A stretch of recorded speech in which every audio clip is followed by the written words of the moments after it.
that you have. I always told you on the campaign trail, and I tell you now, that the camera is our biggest weapon.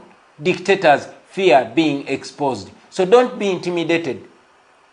They released you because they could not hold you any longer, because there's so much pressure. So while we exert the pressure, once you happen to get your freedom, speak out. Your speaking out is going to be life-saving for the many people that are in incarceration. Let these murderers know that they cannot go scot-free. Let these murderers know that everybody that comes out will expose them. That is the only way we can stop this crime. We have all seen General Museveni telling lies. He came out and confessed that SFC, his personal army, his personal guards, are the ones that are holding our people, even though he cut down the number to 53. But he came out and said SFC is the one holding our people. Interestingly, when the spokesperson of SFC came out to speak to the nation, he denied holding those citizens of Uganda. But again, in the same communication, the spokesperson of SFC said they don't have to follow any law when they are abducting and kidnapping these our fellow Ugandans. So you can imagine the impunity. President avayo nagamba aba SFC bebakwata bana abantu era bebabatulugunya. Aba SFC ne bavayo ne begaana, and then ne bamala ne bagamba tebalina goberera mateeka gonna nga bakwata abantu. So you can imagine the impunity that we are dealing with in Uganda today. Many attacks have continuously gone on. Just yesterday, our comrade Mobiru James was brutally arrested, and up to now, nobody knows where he is. That's where we are. And sadly, this is not only happening to those in the opposition, but even those that have supported the NRM for the longest time. I was watching TV, and I recall with misery a lady that has been a diehard of NRM and a Museveni supporter, crying, looking for her son. She cannot find her son because her son was abducted and he is missing, simply because the son is supporting change, because the son is supporting Kyagulanyi. I have told you time and again, friends, that nobody is free. Where there's no rule of law, where there's impunity, nobody is safe, not even you that support General Museveni. For example, Mr. Tamale Mirundi is a renowned regime supporter. He's a renowned Museveni supporter. Every time he shows up on TV or online, he is wearing yellow. He clearly supports Museveni regardless of the impunity that's ongoing. On Friday, the day I was supposed to communicate to you, I learned that his son, Tamale Mirundi Jr., was attacked and beaten very badly, losing teeth and having to go through an operation. I spoke to his mother and I spoke to his father just to communicate to them and express my concern with them. But this speaks to many of us. The only cases that we can update you about, the only cases that we can talk about are the popular cases, are the outstanding cases. But these are only an example of the grave, grave human rights abuses that are ongoing in Uganda today. If the military attacks and tortures and brutalizes children of renowned NRM supporters, what do you think happens to the rest of the country? What do you think happens to the little-known young men and women in the ghetto? That is where we are. That is who Museveni really is.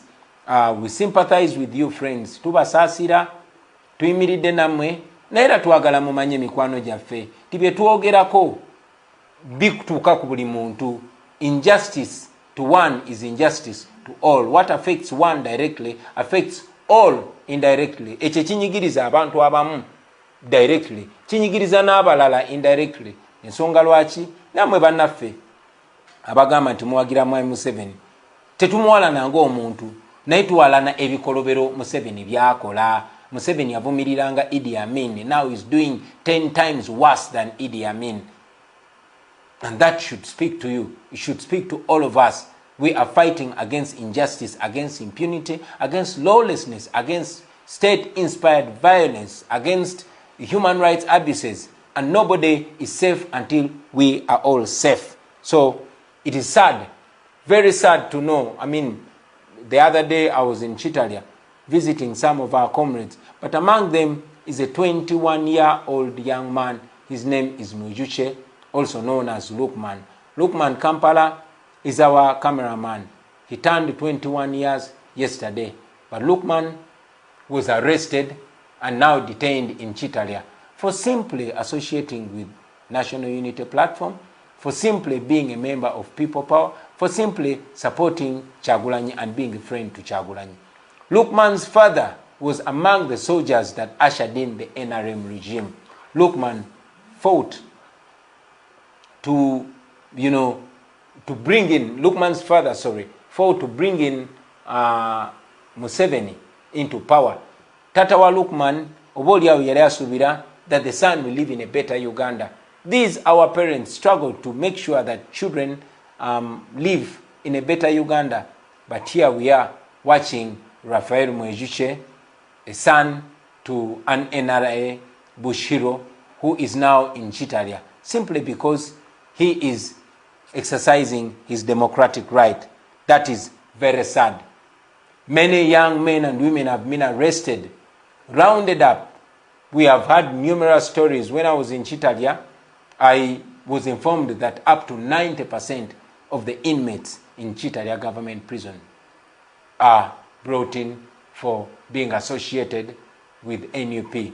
Some of them were arrested on taxi, parks. A taxi comes and the conductor is calling Kampala, Genderao, and they all get in. They drive up to CMI.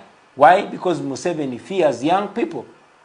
Museveni knows that young people have been betrayed. He has, duped them, and he knows that they are not supporting him.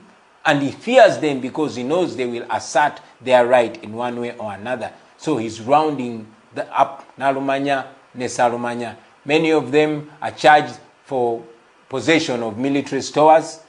Many of them have never seen a beret like the one, or never touched a beret like the one I'm wearing.